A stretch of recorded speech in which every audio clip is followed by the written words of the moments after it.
In 2000, Reed Hastings flew to Dallas to offer Netflix to Blockbuster for $50 million. Blockbuster's CEO didn't just decline, he reportedly laughed him out of the room. A decade later, Blockbuster filed for bankruptcy. Netflix is now worth over $300 billion.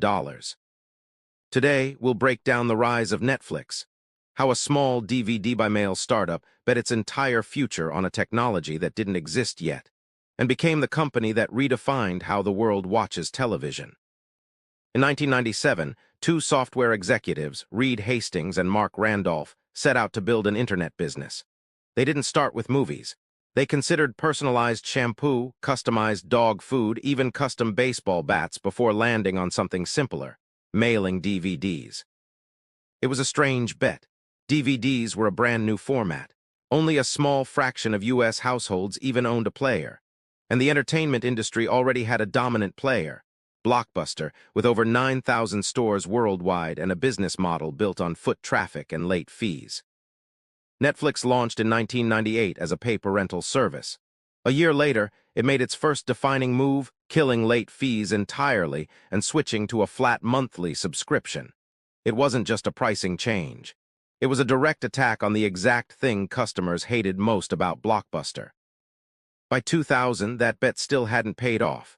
Netflix was losing money, DVD adoption was slow, and the company needed a lifeline, which is exactly what brought Hastings to Blockbuster's door in Dallas. Before we get into how Netflix actually pulled this off, if you're into breakdowns like this, go ahead and subscribe, drop a like, and let me know in the comments what company you want us to cover next. Now, back to the story. Netflix's core innovation wasn't the DVD-by-mail idea itself. Competitors could copy that.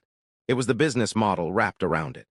In 1999, Netflix scrapped parental pricing entirely and introduced something the industry hadn't seen. One flat monthly fee, no due dates, no late fees, and a queue system that let subscribers line up what they wanted to watch next. That single decision removed the biggest pain point in the entire rental industry. And it hit Blockbuster, where it actually made money. Late fees were reportedly generating hundreds of millions of dollars a year for Blockbuster at the time. Netflix backed the model with a personalized recommendation engine, Cinematch, that suggested titles based on viewing history, technology that felt ahead of its time in the early 2000s, and kept subscribers engaged with a growing catalog. The growth curve tells the story. Netflix went public in 2002 with around 600,000 subscribers. By 2003, it crossed 1 million. By 2006, it hit 5 million, with revenue approaching $1 billion, all from a business Blockbuster had dismissed 4 years earlier as too small to bother acquiring. And Netflix didn't just grow subscribers, it grew patient capital.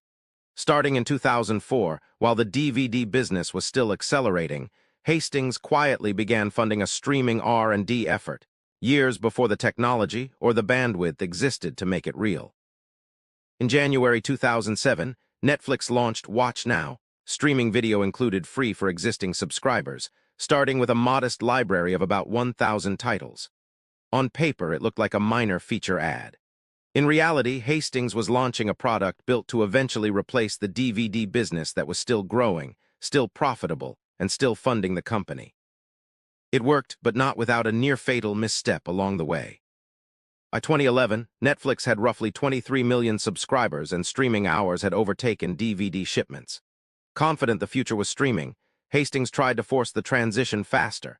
In July, Netflix raised prices up to 60% for anyone who wanted both DVD and streaming, then in September announced it would split the company entirely, spinning off DVD by mail into a separate service called Qwikster.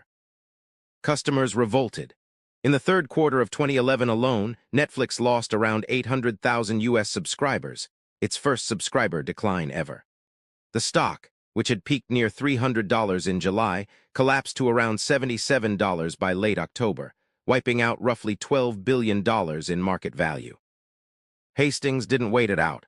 Just 3 weeks after announcing Qwikster, he killed it, publicly admitting the company had messed up and moved too fast without explaining the change. The price increase stayed, the split didn't. It was the closest Netflix came to blowing up its own transformation, not because the streaming bet was wrong, but because it tried to force customers through the door faster than they were ready to walk. After surviving Qwikster, Netflix made the pivot that would define its next decade, shifting from licensing other studios' content to producing its own.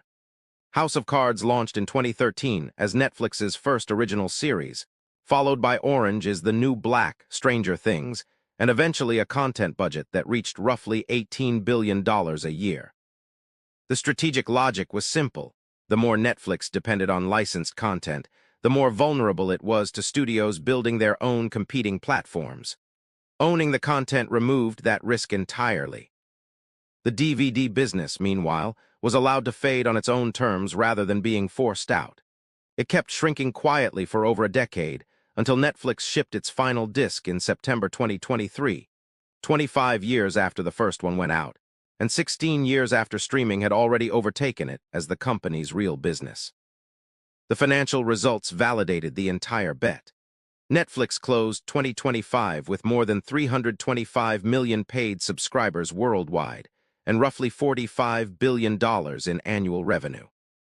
Today, the company sits at a market valuation north of $300 billion, and its content strategy has expanded further still, including a pending, multi-billion-dollar deal to acquire Warner Bros. Studio and content assets, a move that would have been unthinkable for the flailing wannabe that once tried to sell itself to Blockbuster for $50 million. The company Blockbuster rejected didn't just survive.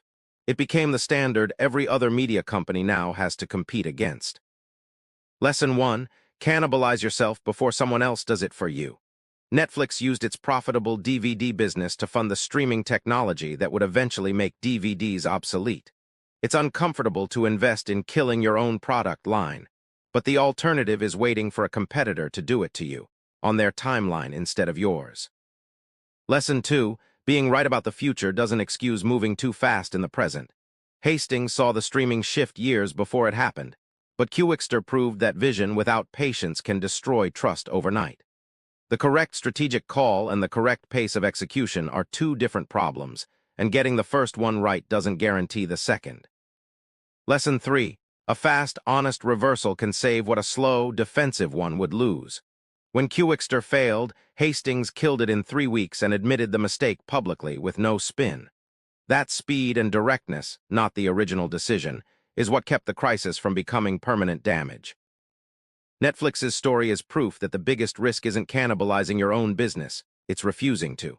If you found this breakdown valuable, hit subscribe for more deep dives into how companies are built, transformed, and occasionally almost destroy themselves on the way to the top.